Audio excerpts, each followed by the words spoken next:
Muy buenas noches, un saludo a todos nuestros seguidores en Red Social TV de la hermana República Dominicana. Soy el padre Ramiro Arango, sacerdote católico guadalupano, no romano, desde la República de Colombia.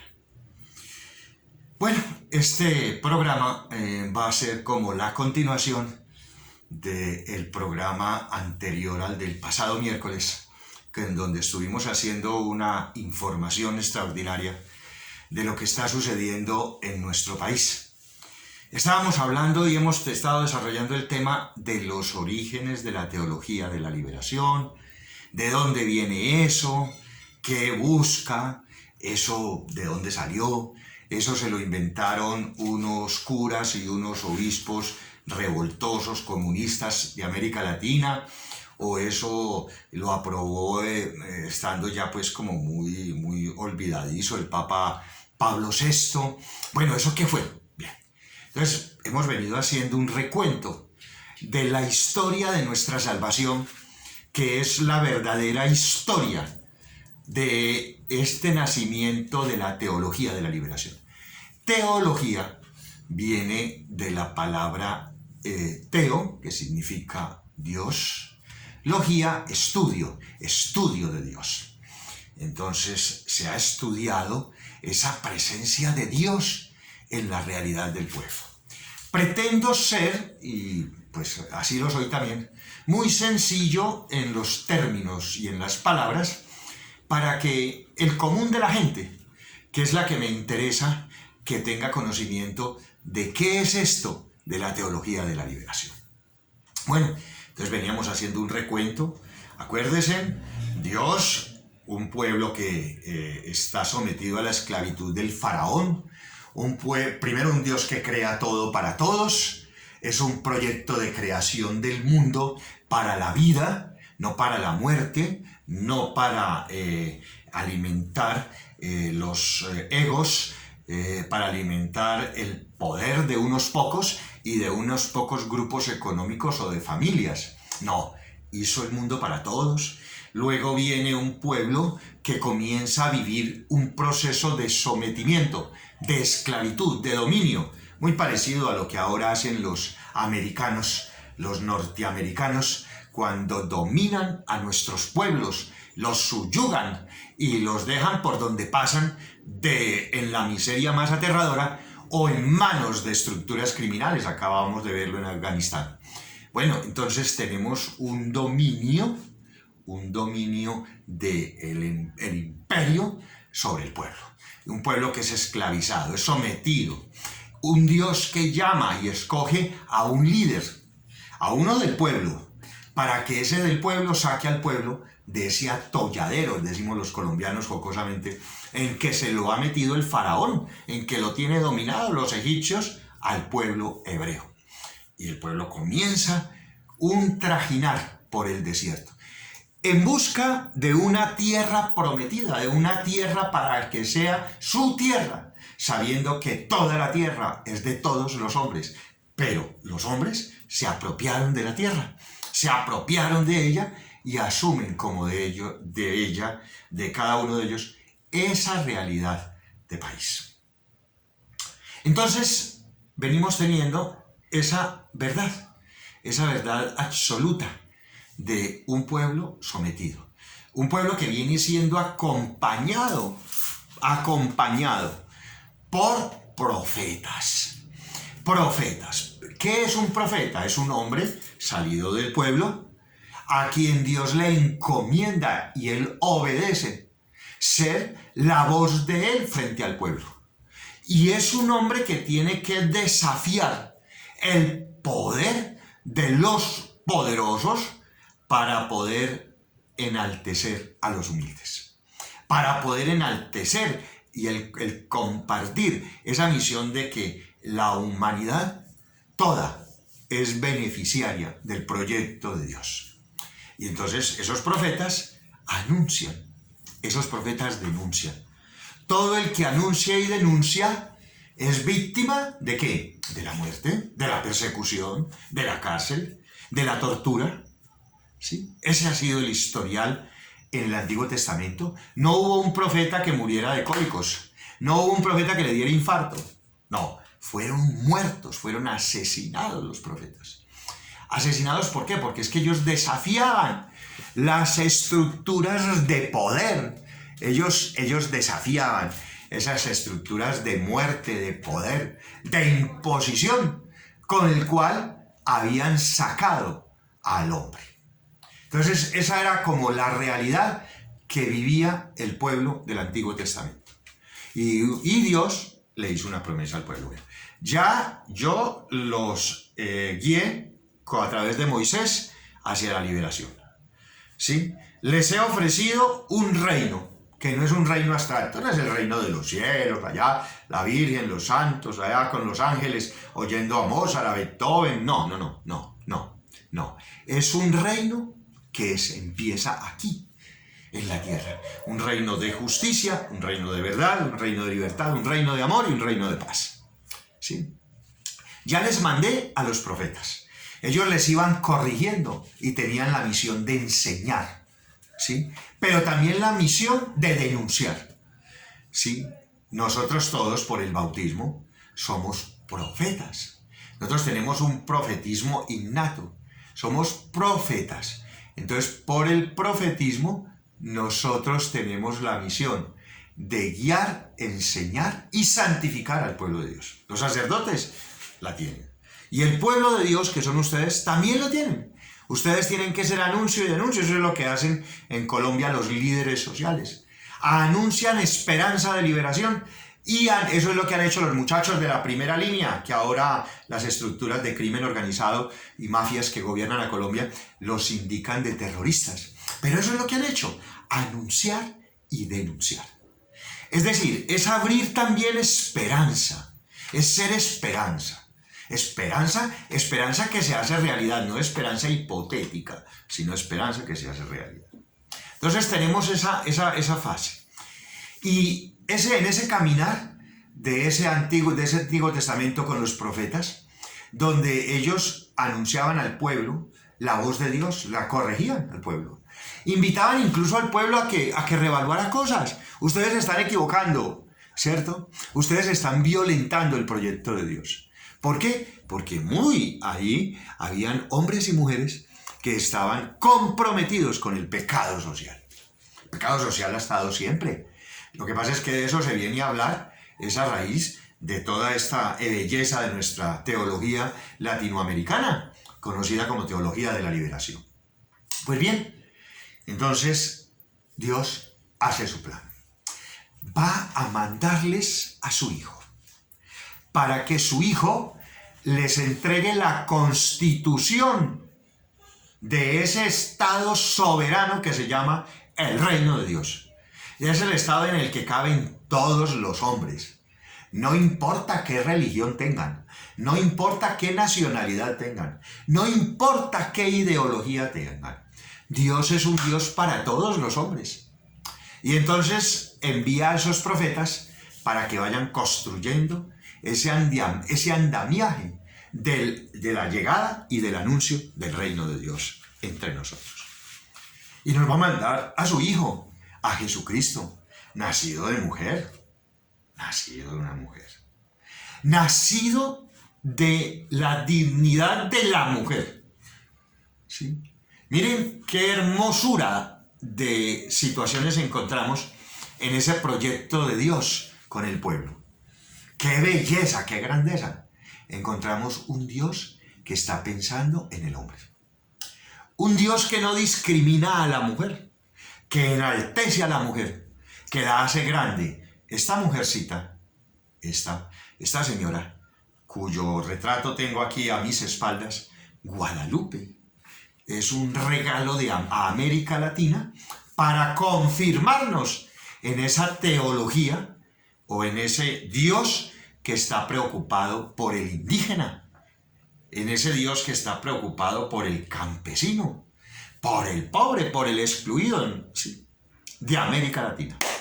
Bueno, entonces tenemos esa historia hermosa. Todos los profetas murieron, y no murieron de COVID, ni murieron de infarto, ni murieron de cáncer, ni murieron de nada de eso. Los profetas fueron asesinados.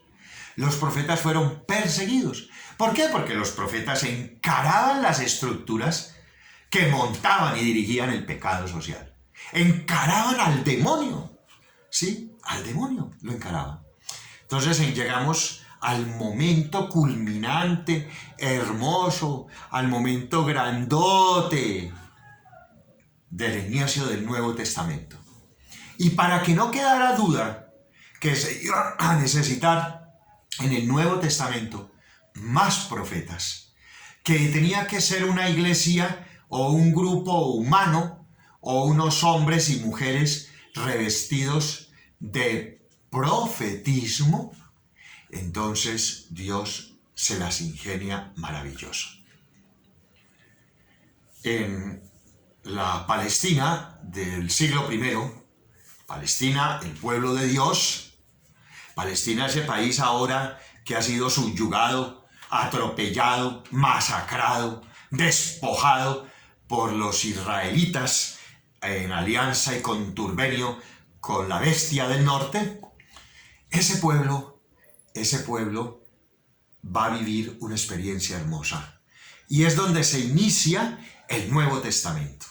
Y es donde se inicia la parte final, en los capítulos finales de la elaboración de la Constitución sagrada, grande, maravillosa del Evangelio, como que es buena noticia.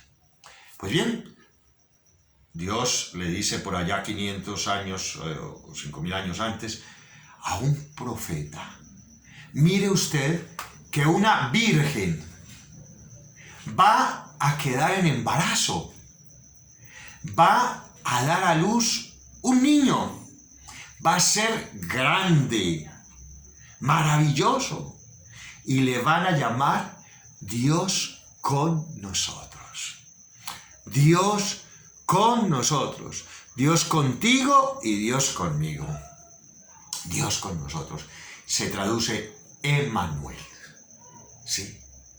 Y efectivamente, llegó el siglo I de nuestra era, llamamos cristiana. Y Dios preparó la llegada de Jesús de Nazaret, de su Hijo. ¿Cómo la preparó?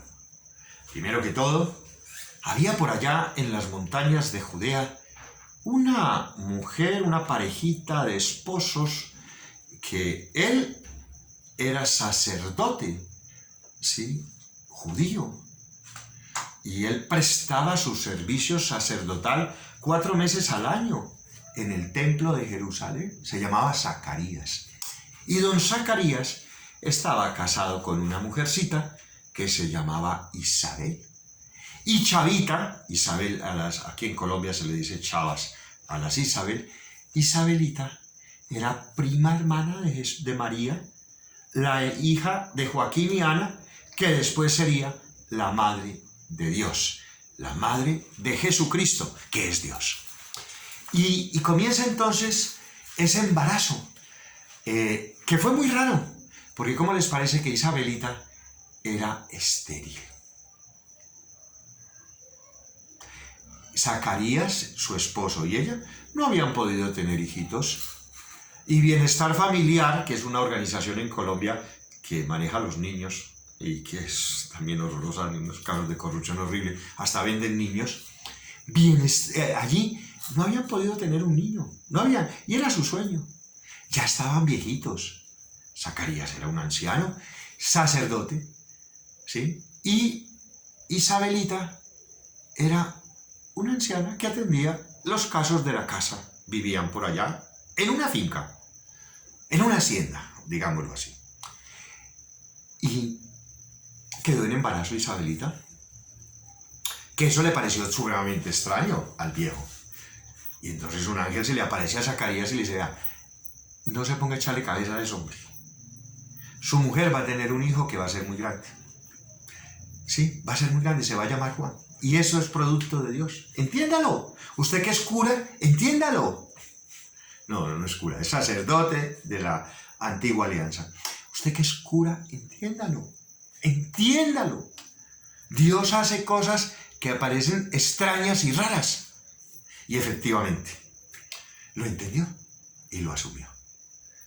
Llevaba 6 meses de embarazo Isabelita, cuando allá en Nazaret vivía María, hija de Joaquín y de Ana. Estaba desposada, es decir, estaba ya en palabra de matrimonio con un señor llamado José, de la estirpe de David, de la high line de David. Pero pobre, carpintero, humilde. Y José estaba en promesa de matrimonio. Por lo tanto, vivía en la casa de María, porque ellos tenían que vivir unos meses en casa de la novia y no acostarse con la novia. No. Era para él ver cómo esa mujer que iba a ser su esposa respondía a sus obligaciones como hija y a sus obligaciones desde la fe. Y entonces Dios arma una cosa espectacular. Espectacular. Manda un ángel.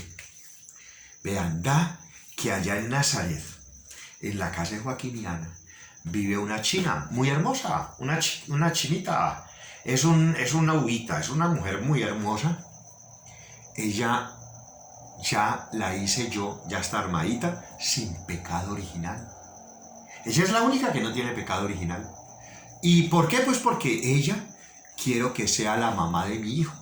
Anda y pregúntale, cuéntale lo que yo quiero hacer con ella.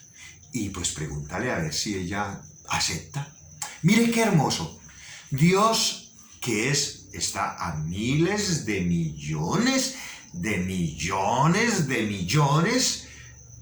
millas de cualquiera de los hombres, del más poderoso, llámese el Papa, llámese el rey, el emperador. Ya Dios miraba con respeto y había que consultarle a María si ella estaba de acuerdo. Y le manda un mensajero, el arcángel Gabriel. María, no temas, yo soy el ángel Gabriel y vengo a contarte una cosa. Mira, ¿cómo te parece que Dios quiere cumplir la promesa que ha hecho con tus antepasados? Y quiere mandarles al liberador, al libertador, a su hijo. Él va a ser grande, va a ser poderoso, va a ser el Señor de la historia. Y Él viene a traer una buena noticia al pueblo.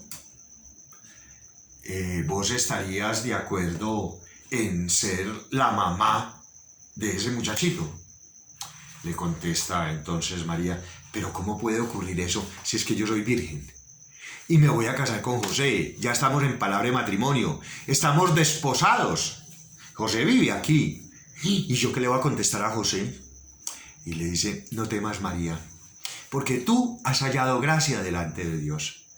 Lo que hay en tu vientre no es por razón humana, es por razón divina. Es el Espíritu Santo. Y no te asustes. ¿Tú no sabes algo? Claro, como usted marujita no tiene ni teléfono celular, ni tiene correo electrónico, ni tiene WhatsApp, usted no se ha dado cuenta de un notición. ¿Cuál es ese notición? Pues, ¿cómo te parece, Maruchita, que Dios quiere que su Hijo Jesucristo comparta la mitad de Él como Dios y la otra mitad como hombre? Y entonces te pide a ti si aceptas ser la mamá de Él. Mira que allá está Marujita. Isabelita.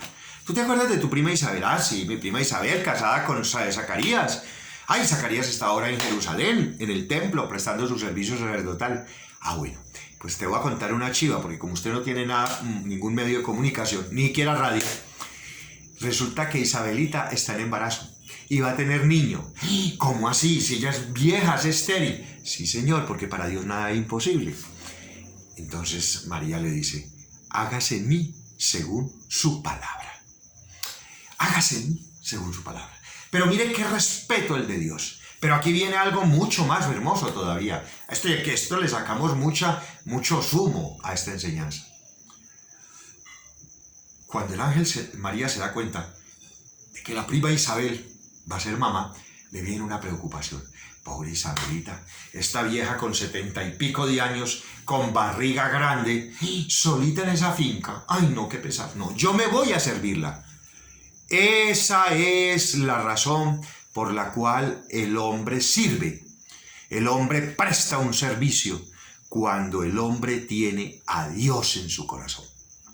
Cuando el hombre tiene a Dios en su corazón, es solidario con el hermano que sufre, con el que tiene problemas, con el que tiene dificultades. Y eso lo entendió perfectamente María. Y entonces coge y empaca maletas y le dice a José: ay, Chepito, a mí me da mucha pena porque yo me tengo que ir a cuidar a Isabelita. ¿Cómo te parece, mamá? ¿Cómo te parece, papá? Isabelita está en embarazo. Yo me voy a servirla. Y se va a las montañas de Judea.